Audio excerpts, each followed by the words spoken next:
जय श्री राधा माधव।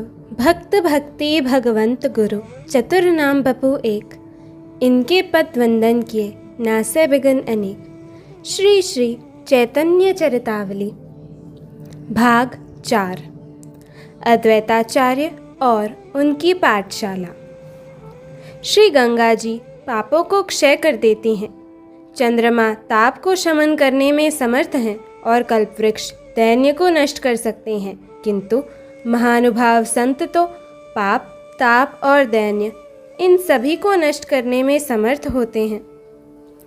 जो आचार्य अद्वैत गौर धर्म के प्रधान स्तंभ हैं, गौर लीलाओं के जो प्रथम प्रवर्तक, प्रबंधक और संयोजक समझे जाते हैं, जिन्होंने वयोवृद्ध, विद्यावृद्ध और बुद्धिवृद्ध होने पर भी बालक गौरांग की पदरज को अपने मस्तक का सर्वोत्तम लेपन मनाया, जिन्होंने गौरांग से पहले अवतीर्ण होकर गौर लीला के अनुकूल वायुमंडल बनाया, उत्तम से उत्तम रंगमंच तैयार किया, उस पर गौरांग को प्रधान अभिनयकर्ता बनाकर भक्तों के साथ भांति भांति की लीलाएं कराई और गौरांग के तिरोभाव के अनंतर अपनी संपूर्ण लीलाओं का संवरण करके आप भी तिरोहित हो गए। उन अद्वैताचार्य पूर्वज श्रीहट सिलहट जिले में लाउड़ परगने के अंतर्गत नवग्राम नाम के एक छोटे से ग्राम में रहते थे। हम पहले ही बता चुके हैं कि उस समय भारत में बहुत से छोटे छोटे राज्य थे, जिनमें प्रायः स्वतंत्र ही नरपति शासन करते थे। लाउड़ भी एक छोटी सी रियासत थी। उन दिनों उस रियासत के शासनकर्ता महाराज दिव्य सिंह जी थे। महाराज परम धार्मिक तथा गुणग्राही थे। उनकी सभा में पंडितों का बड़ा सम्मान होता था। आचार्य के पूज्य पिता पंडित कुमेर तर्क पंचानन महाराज की सभा के राज पंडित थे। तर्क पंचानन महाशय न्याय के अद्वितीय विद्वान थे। उनकी विद्वत्ता की चारों ओर ख्याति थी। विद्वान होने के साथ ही साथ वे धनवान भी थे, किंतु एक ही दुख था कि उनके कोई संतान नहीं थी। इसी कारण वे तथा उनकी धर्मपत्नी लाभा देवी सदा चिंतित बनी रहती थी। लाभा देवी के गर्भ से बहुत से बच्चे हुए और वे असमय में ही इस असार संसार को त्याग कर परलोकगामी हुए। इसी कारण तर्क पंचानन महाशय अपने पुराने गांव को छोड़कर नवद्वीप के इस पार शांतिपुर में आकर रहने लगे। यहीं पर लाभा देवी के गर्भ रहा और यथा समय पर पुत्र उत्पन्न हुआ। पुत्र का नाम रखा गया कमलाक्ष। ये ही कमलाक्ष आगे चलकर महाप्रभु अद्वैत के नाम से प्रसिद्ध हुए। बालक कमलाक्ष आरंभ से ही विनयी, चतुर, मेधावी तथा भगवत परायण थे। उन दिनों बंगाल में शाक्त धर्म और वाम मार्ग का बोलबाला था। धर्म के नाम पर लाखों मूक प्राणियों का वध किया जाता था और उसे बड़े बड़े भट्टाचार्य और विद्यावागीश परम धर्म मानते और बताते थे। कमलाक्ष इन कृत्यों को देखते और मन ही मन दुखी होते कि भगवान कब इन लोगों को सुबुद्धि देंगे, कब इन लोगों का अज्ञान दूर होगा, जिससे कि धर्म के नाम से ये प्राणियों की हिंसा करना बंद कर दे। निर्भीक ये बालकपन से ही थे। जिस बात को सत्य समझ लेते उसे किसी के भी सामने कहने में नहीं चूकते, फिर चाहे वह कितना ही बड़ा आदमी क्यों न हो। एक बार की बात है कि राज्य की ओर से काली देवी की विशेष पूजा के उपलक्ष्य में एक बड़ा भारी उत्सव मनाया गया। इस समारोह में बालक कमलाक्ष भी गए। उन्होंने देखा काली माई की भेंट के लिए सैकड़ों बकरे तथा भैंसों का बलिदान किया गया है। दूर दूर से काली माई के कीर्तन के लिए सुप्रसिद्ध कीर्तनकार बुलाए गए हैं। कमलाक्ष भी काली मंडप में बिना काली माई को प्रणाम किए जा बैठे। उनके इस व्यवहार से महाराज दिव्य सिंह को बड़ा आश्चर्य हुआ। अपनी राजसभा के एक सुप्रतिष्ठित पंडित के पुत्र के इस अधार्मिक व्यवहार से वे क्षुब्ध से हो गए और कहने लगे, कमलाक्ष, तुम देवी को बिना ही प्रणाम किए कैसे बैठ गए? इस पर बालक कमलाक्ष ने कुछ रोष के साथ कड़क कर कहा, देवी तो जगत जननी है, सभी प्राणी उसकी संतान है। जो माता अपने पुत्रों को खाती है वह माता नहीं, राक्षसी है। पुत्र चाहे कैसा भी कुपुत्र हो, किंतु माता कुमाता कभी नहीं होती। कुपुत्रो जायेत क्वचिदपि कुमाता न भवति। एक सच्चिदानंद भगवान ही पूजनीय और वंदनीय है। उनके प्रणाम करने से ही सबको प्रणाम हो जाता है। आप लोग देवी देवताओं के नाम से अपनी वासनाओं को पूर्ण करते हैं। बालक के मुख से ऐसी बात सुनकर राजा दिव्य सिंह अवाक रह गए। कमलाक्ष के पिता कुबेर तर्क पंचानन भी वहीं बैठे थे। उन्होंने महाराज का पक्ष लेकर कहा, देवी देवता सभी उस नारायण के ही रूप हैं, इसलिए देवी की प्रतिमा के सम्मुख प्रणाम न करना महापाप है। तुम्हें ऐसा नहीं करना चाहिए। पिता की बात सुनकर कमलाक्ष निर्भीक होकर कहने लगे, एक जनार्दन भगवान ही की पूजा से सबकी पूजा हो जाती है। जहाँ प्राणियों की हिंसा होती हो वह ना तो देवस्थान है और न वह देव पूजा ही है। छोटे बालक के मुख से ऐसी बातें सुनकर सभी दर्शक आश्चर्यचकित हो गए। महाराज ने इनकी बुद्धि की बड़ी प्रशंसा की। इस प्रकार अल्पावस्था में ही इन्होंने अपनी निर्भीकता, दयालुता और वैष्णव परायणता का परिचय दिया। धीरे धीरे इनकी अवस्था 12-13 वर्ष की हुई। पिता के समीप पढ़ने से इनकी तृप्ति नहीं हुई। उन दिनों इनके पिता लाउड में ही रहते थे। ये विद्याध्ययन के निमित्त शांतिपुर चले गए। समाचार मिलने पर इनके माता पिता भी इनके समीप शांतिपुर ही आ गए। यहाँ पर रहकर इन्होंने वेद वेदांग तथा नव्य न्याय की विशेष शिक्षा प्राप्त की। थोड़े ही दिनों में ये एक नामी पंडित गिने जाने लगे। कालांतर में इनके माता पिता परलोकवासी हुए। मरते समय इनके पिता आदेश दे गए थे कि हमारा गया जी में जाकर श्राद्ध अवश्य करना। पिता की अंतिम आज्ञा को पालन करने के निमित्त और उनकी परलोकगत आत्मा की शांति के निमित्त इन्होंने श्री गयाधाम की यात्रा की और वहाँ पर श्री गदाधर भगवान के चरण चिन्हों का दर्शन करके शास्त्रोक्त विधि के अनुसार पितृश्राद्ध आदि सभी कृत्य बड़ी श्रद्धा के साथ कराए। अद्वैताचार्य अब युवा हो गए थे। भक्ति का अंकुर उनके हृदय में जन्म से ही था। विद्या ने उनके भक्ति भाव तथा प्रेम को और भी अधिक विकसित कर दिया। वे सदा जीवों के कल्याण की ही बात सोचा करते थे। संसार से उन्हें कुछ उपरामता सी हो गई। चित्त में वैराग्य तो पहले से ही था, अब माता पिता के परलोक गमन से ये निश्चिंत हो गए। इसलिए इन्होंने भारत के प्रायः सभी मुख्य पुण्य तीर्थों की यात्रा की। सेतुबंध रामेश्वर, शिवकांची, मदुरा आदि तीर्थों में भ्रमण करते हुए ये भगवान मध्वाचार्य के आश्रम पर पहुँचे। वहीं पर श्रीमन माधवेंद्रपुरी महाराज भी उपस्थित थे। इन श्री माधवेंद्रपुरी ने ही पहल सन्यासियों में भक्तिभाव तथा मधुर उपासना का प्रसार किया। इनके प्रसिद्ध शिष्यों में श्री ईश्वरपुरी, श्री परमानंदपुरी, श्री ब्रह्मानंदपुरी, श्री रंगपुरी, श्री पुंडरीक विद्यानिधि तथा श्री रघुपति उपाध्याय विशेष उल्लेखनीय हैं। श्री ईश्वरपुरी इनके अंतरंग तथा प्रधान शिष्य थे। इन्हें ही श्री गौरांग के दीक्षा गुरु होने का सौभाग्य प्राप्त हुआ था। श्री माधवेंद्रपुरी अद्वैताचार्य को देखकर बड़े ही प्रसन्न हुए। उनकी शीलता, नम्रता, विद्या, भक्ति और देश के उद्धार की सच्ची लगन को देखकर पुरी महाशय गदगद हो उठे।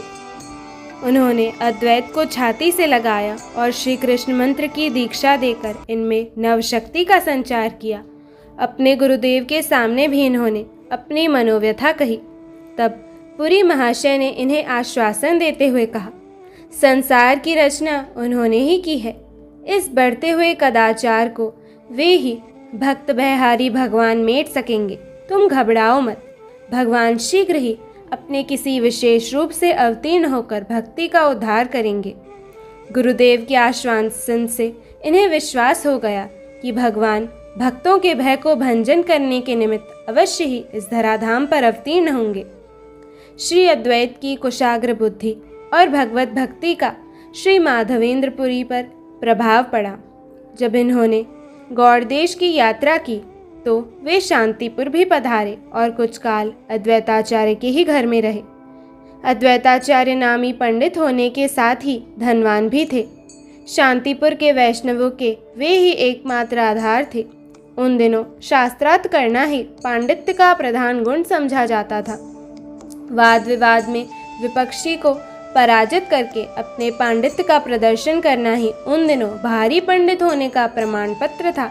इसलिए बहुत से पंडित अपने को दिग्विजयी बताते थे और जिसके भी पांडित्य की प्रशंसा सुनते उसी से शास्त्रार्थ करने को उद्यत हो जाते। आचार्य की ख्याति सुनकर भी एक दिग्विजयी तर्क पंचानन महाशय इनसे शास्त्रार्थ करने आए और अंत में इनसे परास्त होकर वे इनके शिष्य बन गए। इसलिए इनकी ख्याति अब पहले से और भी अधिक हो गई। इनके पिता के आश्रयदाता महाराज दिव्य सिंह जी भी इनकी प्रशंसा सुनकर इनके दर्शनों के लिए आए।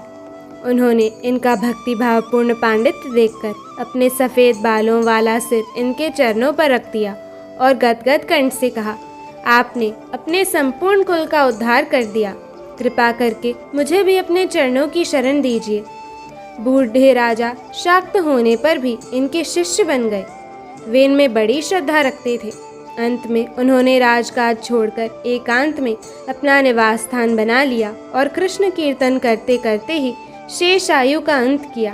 अद्वैत की बाल लीलाओं का वे सदा गुणगान करते रहते थे। उन्होंने संस्कृत में अद्वैत की बाल लीलाओं को लिखा भी था। श्री माधवेंद्रपुरी ने इन्हें गृहस्थी बनने की आज्ञा दी। गुरुदेव की आज्ञा शिरोधार्य करके इन्होंने नारायणपुर निवासी पंडित नृसिंह भादुड़ी की सीता और ठकुरानी नाम की 2 पुत्रियों के साथ विवाह किया और उनके साथ सुखपूर्वक समय बिताने लगे। ये बड़े ही उदार, कोमल हृदय तथा कृष्ण कथा प्रिय थे।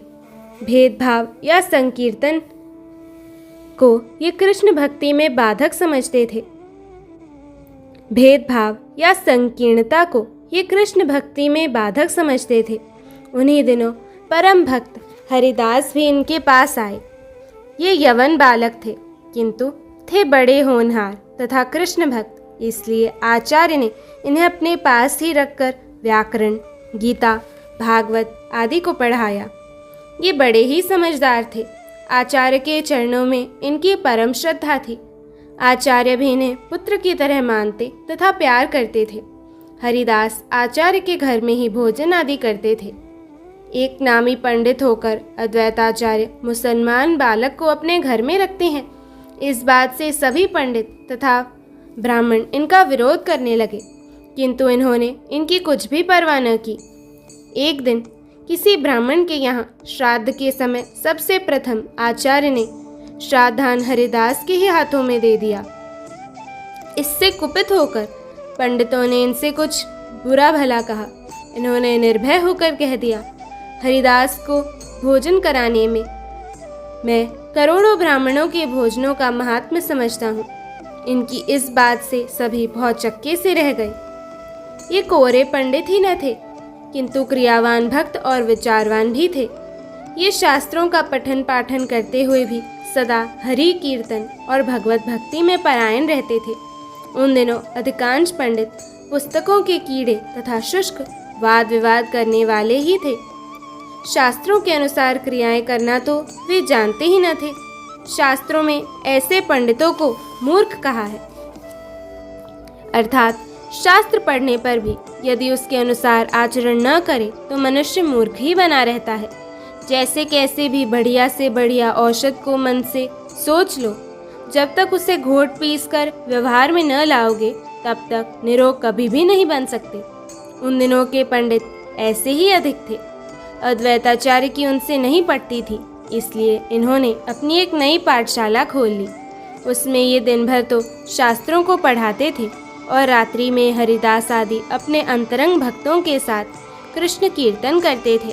इनकी पाठशाला में विशेषकर भक्ति शास्त्रों की ही चर्चा होती, इसलिए आस्तिक और भगवत भक्त पंडितगण इनके प्रति बड़ी ही श्रद्धा रखते थे। कहते हैं, एक बार पंडित जगन्नाथ मिश्र के घर जाकर इन्होंने उन्हें पुत्रवान होने का आशीर्वाद दिया था। तभी विश्वरूप का जन्म हुआ। निमाई जब गर्भ में थे तब शची देवी ने एक बार इनके चरणों में भक्तिभाव से प्रणाम किया। इन्होंने आशीर्वाद दिया, इस गर्भ से तुम्हारे अवतारी पुत्र उत्पन्न होगा। इस प्रकार सभी धार्मिक लोग इनका बहुत अधिक सम्मान करते थे। पंडित जगन्नाथ मिश्र से इनका बहुत अधिक स्नेह था। विश्वरूप को मिश्र जी ने इन्हीं के हाथों सौंप दिया था। विश्वरूप जैसे मेधावी, गंभीर और होनहार बालक को पाकर ये परम प्रसन्न हुए और बड़े ही मनोयोग के साथ उनको पढ़ाने लगे। विश्वरूप एक बार जिस श्लोक को पढ़ लेते दोबारा फिर उन्हें पूछने की आवश्यकता नहीं होती थी। उनकी बुद्धि असाधारण थी। प्रायः आचार्य की पाठशाला में ऐसे ही विद्यार्थी पढ़ते थे।